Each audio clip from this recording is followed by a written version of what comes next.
जब वो जेल में थे तो जेल से बाहर मैंने निकाला। चंपा देवी में 2017 में सबसे बड़ा रैली मैंने करवाया था। आप मोदी जी, योगी जी के ऊपर प्रेशर बनाइए कि आप हमारी आरक्षण लागू कीजिए, नहीं तो हम आपके साथ नहीं रहेंगे, हम मुकेश सहनी के साथ चले जाएंगे। आपने संजय निषाद को चुनौती दी, 6 महीने का अल्टीमेटम दिया है, क्या लगता है आपके साथ आएंगे? निषाद समाज को जो मानने वाला एक भी आदमी उनके साथ नहीं है और अभी हम पैर रखे हैं ना, अब देखिए आगे क्या होता है। 6 महीने में आरक्षण दिला देते हैं तो हमारा पूरा समर्थन एज डॉक्टर संजय निषाद जी को मिलेगा। संजय निषाद रैलियां कर रहे हैं, 26 अप्रैल को बनारस में एक बड़ी रैली करेंगे जिसको लेकर वो जनता के बीच जा रहे हैं, तो क्या लगता है मुकेश सहनी को कि संजय निषाद आपके जो विचार हैं, आपकी जो बातें उनसे सहमत होंगे? हम उनको मजबूर कर देंगे बड़े भाई को कि हमारे साथ उनको खड़ा होना पड़ेगा, या आरक्षण ले ले या हमारे साथ हो जाए। हम नहीं होंगे तो वो जीरो हो जाएंगे। हम लोगों ने खून पसीना बहा के निषाद पार्टी बनाया था, वो बात अलग है कि वो हमसे दूर हो गए। आपको इंडिया ब्लॉक में हम स्वागत करेंगे और आपको जितना सीट वहाँ मिलता तो उससे अधिक सीट दिलाएंगे। शिवराज सिंह चौहान को भारतीय जनता पार्टी के संसदीय बोर्ड का जो है वो पर्यवेक्षक बनाकर बिहार भेजा गया है, क्या लग रहा है आगे कौन मुख्यमंत्री हो सकता है बिहार का? 2027 के विधानसभा चुनावों को लेकर सभी दल अपनी अपनी तैयारियों में जुट चुके हैं। इसी बीच बिहार वाले मुकेश सहनी की एंट्री यूपी की सियासत में हो चुकी है। एक प्रेस कॉन्फ्रेंस करके इन्होंने संजय निषाद को बड़ी चुनौती दी। हमारे साथ बातचीत करने के लिए मुकेश सहनी जी हैं। जिस तरीके से आपने संजय निषाद को चुनौती दी, 6 महीने का अल्टीमेटम दिया है, क्या लगता है आपके साथ आएंगे? मैं डॉक्टर साहब को चुनौती नहीं दिया, वो मेरे बड़े भाई हैं और हम लोग कभी एक दिन साथ खड़ा समाज को आगे बढ़ाने के लिए संकल्प लिया था, लेकिन वो रास्ता भटक गए। जब वो जेल में थे तो जेल से बाहर मैंने निकाला। चंपा देवी में 2017 में सबसे बड़ा रैली मैंने करवाया था। 2022 में भी हम जब उत्तर प्रदेश का चुनाव में सक्रिय हुए थे 21 में, और हमारी लड़ाई डायरेक्ट मोदी जी से, अमित शाह जी से हो गया, जिसके कारण हम वहाँ उसके साथ गठबंधन के साथ नहीं गए। और हमने कहा था आरक्षण नहीं तो गठबंधन नहीं, गठबंधन नहीं तो वोट नहीं का इस नारा के साथ हम लगे रहे। उसी में डॉक्टर साहब अपने एजेंडा को भूलकर और बीजेपी से गठबंधन कर लिए और सरकार में मंत्री बन गए, 4 गो 5 गो विधायक बना लिए। तो हमको लगा कि भाई ठीक है, अभी वो शायद वो उसके साथ रह के आरक्षण दिलाएँगे, और हम लोगों ने प्रदेश को छोड़कर अपने प्रदेश में हम पहुँच गए और अपने प्रदेश में खोया हुआ ज़मीन को वापस करने के लिए लग गए। क्योंकि हम मंत्री थे और यहाँ पे उत्तर प्रदेश में लड़ाई लड़ने का ही कारण था कि हमारे विधायक को बीजेपी ने खरीद लिया, हमको मंत्रिमंडल से बाहर कर दिया। ये सब चीज़ जो है बीजेपी ने सिर्फ़ उत्तर प्रदेश के निषाद के लिए लड़ने के लिए वजह से किया। उसके बावजूद भी हम वहाँ पे 24 और 25 में हम अपनी तैयारी में हम अपने प्रदेश में अपने आप को स्थापित करने के लिए लगे रहे। और हम सोचे कि उत्तर प्रदेश में डॉक्टर साहब अभी बीजेपी के साथ हैं, आरक्षण दिलाएँगे, और हम इस उम्मीद से थे और हम नहीं चाहते थे कि डॉक्टर साहब को डिस्टर्ब करें। लेकिन बीच में आपने देखा कि डॉक्टर साहब रो रहे थे। वो राज्य के मंत्री हैं, कैबिनेट मिनिस्टर हैं, और वो मंच से खुलेआम कह रहे हैं कि मेरे वोट को चोरी किया जा रहा है, मेरे बहू-बेटी के साथ बलात्कार किया जा रहा है, मेरे लोगों के ऊपर फर्जी मुकदमा किया जा रहा है, उसको जेल भेजा रहा है। यानी कि वो अपने आप को असहज होकर रो रहे हैं, और ये दुःख हमको देखा नहीं गया। और उनका जो पहले जो राजनीति था कि निषाद को रिजर्वेशन दिलाना, आरक्षण दिलाना, उससे भटक गए और वो बीजेपी का एजेंडा पे कि भाई सिंहबेरपुर में मस्जिद को तोड़ो, वहाँ पे मंदिर बनाओ। वो ऐसा एजेंडा के साथ वो मैदान में उतर रहे हैं जो ताकि एक तरफ का रास्ता बंद हो जाए, ताकि समाजवादी पार्टी का रास्ता बंद हो जाए और बीजेपी उनको अपने पार्टी, अपने दल में मिला ले, और ऑलमोस्ट मिला चुके हैं। लेकिन नाम तो है अभी भी कि भाई 5 गो विधायक इस निषाद पार्टी का है, भले वो विधायक जो है बीजेपी का है, लेकिन इतना तो चर्चा में है कि भाई निषाद पार्टी के 5 गो विधायक है। जब हम उत्तर प्रदेश में 2022 से लौट गए अपने प्रदेश में, तो आपने देखा 2024 में इनसे गठबंधन नहीं किया भारतीय जनता पार्टी, सिर्फ 1 गो टिकट इनको दिया। जैसे 80 गो टिकट उनको बांटना, वैसे 1 गो टिकट इनको बेटा को दे दिया और बोला कि भाई पूरे प्रदेश में प्रचार करो। जब इनके एक विधायक विनोद बिंद जी सांसद बन गए, वो सीट खाली हुआ, वहाँ पे बीजेपी अपना कैंडिडेट दे दिया, बोला नहीं दूंगा तुमको सीट, तुम अपना रहो। तो इनके तो राजनीति का कद को छोटा कर ही रहा, क्योंकि बीजेपी नहीं चाहता कि कोई क्षेत्रीय पार्टी, कोई दल खड़ा हो जाए, तो इनको खत्म करने का सारा रणनीति बना लिया। तो ऐसे जगह पे हम नहीं चाहते हैं, क्योंकि हम लोगों ने खून पसीना बहा के निषाद पार्टी बनाया था। वो बात अलग है कि वो हमसे दूर हो गए। एक दिन हम भी उस पार्टी आगे बढ़े, ये कामना करते थे। जब वो हमारे एजेंडा से दूर हो गए, हमको छोड़ दिए, तब मैं बिहार में जाके अपना अलग से पार्टी बनाया 2018 में। पहले पार्टी तो निषाद पार्टी को हम लोगों ने बनाया।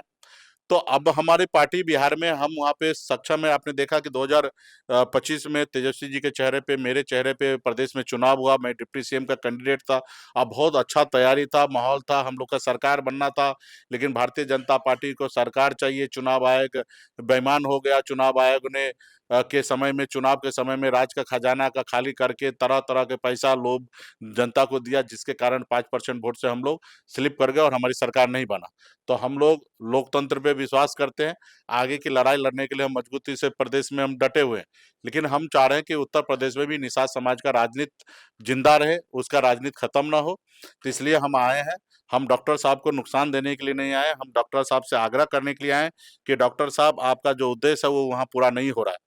आप अभी भी 6 महीना रहिए और आप मोदी जी, योगी जी के ऊपर प्रेशर बनाइए कि आप हमारी आरक्षण लागू कीजिए, नहीं तो हम आपके साथ नहीं रहेंगे, हम मुकेश सहनी के साथ चले जाएंगे। 6 महीने में आरक्षण दिला देते हैं तो हमारा पूरा समर्थन as a doctor Sanjay Nishad ji को मिलेगा कि आप आगे बढ़िए। अगर नहीं दिला पाते आरक्षण, नहीं दे रहा बीजेपी, मोदी जी, योगी जी आरक्षण, तो आप हमारे साथ आइए। हम अखिलेश जी से बात करेंगे, हम राहुल गांधी जी से बात करेंगे कि आपको इंडिया ब्लॉक में हम स्वागत करेंगे और आपको जितना सीट वहां मिलता तो उससे अधिक सीट दिलाएंगे और आप हमारे साथ मिशन के साथ रहिए। राहुल गांधी जी को प्रधानमंत्री के बनाने के लिए आप प्रदेश में अखिलेश जी को मुख्यमंत्री बनाने के लिए इस मिशन के साथ जुड़िए और यहाँ पे राजनीति आप कीजिए। वीआईपी पार्टी यहाँ चुनाव नहीं लड़ेगा, यहाँ निषाद पार्टी चुनाव लड़ेगा। सिर्फ हमारा यही कंडीशन है कि जो भी कैंडिडेट हो, निषाद समाज के नाम पे आपको टिकट मिलेगा तो निषाद को ही चुनाव लड़ाइए, ताकि वो विधायक हमारे लोग जीते रहेंगे तो हम लोग जो चाहेंगे वो करेंगे। अगर दूसरे लोगों को टिकट दे दीजिएगा तो बिक जाएंगे, जैसे मेरा बिहार में बिक गया। जैसे उनके भी 5 विधायक है लेकिन उनके साथ नहीं है, वो बीजेपी के साथ है। तो ये करके और यहाँ के राजनीति आप कीजिए, मैं बिहार का करता हूँ। जैसे मुलायम सिंह उत्तर प्रदेश में करते थे, लालू जी बिहार में करते थे, अभी तेजस्वी जी बिहार में राजनीति कर रहे हैं, सीएम का चेहरा थे, तो अखिलेश जी जाके वहां प्रचार किए।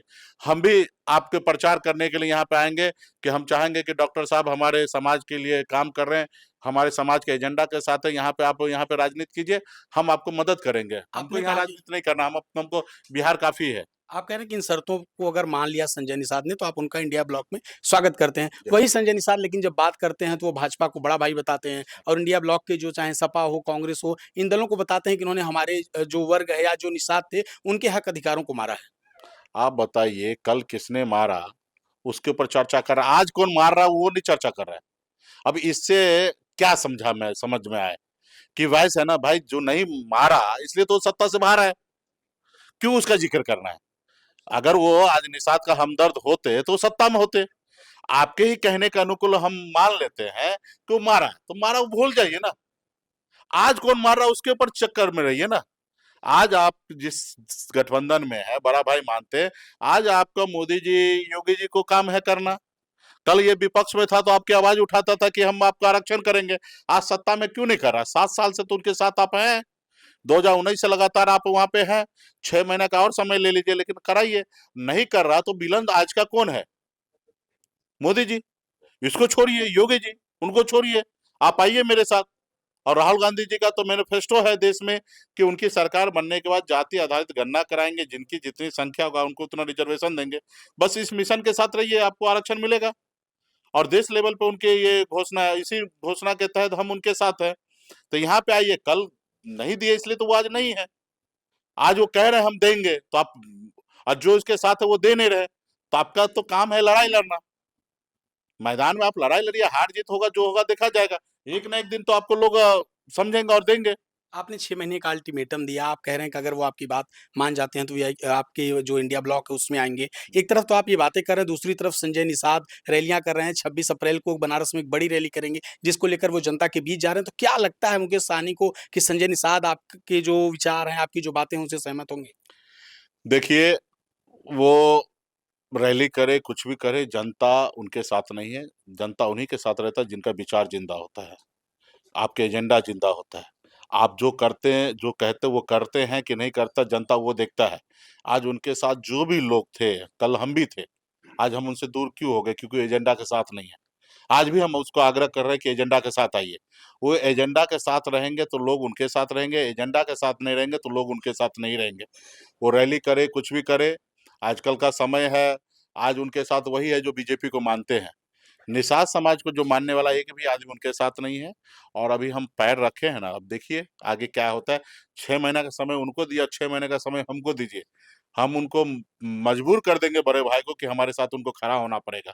या आरक्षण ले ले या हमारे साथ हो जाए, और नहीं होंगे तो वो जीरो हो जाएंगे। उनकी राजनीति जो है वो मैं प्रदेश में जीरो कर दूंगा।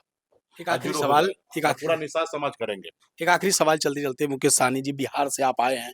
आज नीतीश जी के चेहरे पर चुनाव लड़ा गया, फिर वो राज्यसभा चले गए। शिवराज सिंह चौहान को भारतीय जनता पार्टी के संसदीय बोर्ड का जो है वो पर्यवेक्षक बनाकर बिहार भेजा गया है। क्या लग रहा है आगे कौन मुख्यमंत्री हो सकता है बिहार का? देखिए ये सब फॉर्मेलिटी है। ये सब चीज़ भारतीय जनता पार्टी का काम करने का कल्चर है, वो सब करेंगे। अमित शाह, मोदी जी को जिनको ऊपर करना है, उनको बनाएँगे। अभी पहले तो वहाँ पे नीतीश जी इस्तीफ़ा देंगे, कैबिनेट भंग करेंगे, फिर इस्तीफ़ा देंगे, उसके बाद जो है नई सरकार का प्रस्ताव रखेंगे, उनके बाद विधायक दल का उन लोगों का एक बैठक होगा एनडीए का, उस जगह पे वो एक निर्णय लेंगे। और पिछली बार आपने देखा मोहन यादव का नाम कैसे लॉन्च हुआ। बस एक राजनाथ सिंह एक चिट्ठी दे दिए और भाई बोले नाम घोषणा कर दीजिए। तो वहां का राजनीति तो इस तरीके से होता है। तो यहाँ पे भी बिहार में भी, और एनडीए के पास कोई लीडर नहीं है, सब लोडर है। एक भी व्यक्ति प्रदेश चलाने लायक नहीं है। कौन है, नाम ले सकते हैं मुकेश सहनी? एक भी आदमी नहीं है उनके पास। एक आदमी जो है युवा नेता है, अगर ठीक ठाक अगर प्रदेश को चला सकता हो वो चिराग पासवान जी है, जिनको वो बनाएंगे नहीं। ठीक है, दलित समाज का बेटा है, स्वर्गीय रामविलास पासवान जी के सुपुत्र हैं, हम लोग के छोटे भाई समान हैं। आज का समय में अगर उनको अगर प्रदेश में मौका मिले, तो राज्य को ठीक-ठाक चला लेंगे, क्योंकि हम जानते हैं कि युवा है और तेज तर्रार, क्योंकि स्वर्गीय रामविलास जी के पुत्र हैं, तो चला लेंगे। बाकी उनके एनडीए में एक भी कोई व्यक्ति ऐसे नहीं है, जो अनुभवी हो, जिनको प्रदेश एक्सेप्ट कर ले। और भारतीय जनता पार्टी किसी लोडर को सर पे ताज देंगे और रिमोट कंट्रोल से सरकार चलाएंगे। एक भी आदमी उनके पास ऐसा नहीं है कि जो सीएम बनने जैसा है। अब बनने के लिए उनको तो देखिए ना, मोहन यादव, रेखा गुप्ता जैसे तैसे जिनको भी बना देते हैं, ठीक है, तो वैसे वहां पे भी बनाएंगे। तो आपने देखा है हमारे साथ वीआईपी पार्टी के मुखिया मुकेश सहनी थे, जिन्होंने तमाम मुद्दों को लेकर अपनी बात रखी। लखनऊ से सहयोगी शिवांशु के साथ Shri S Mishra, film ticks.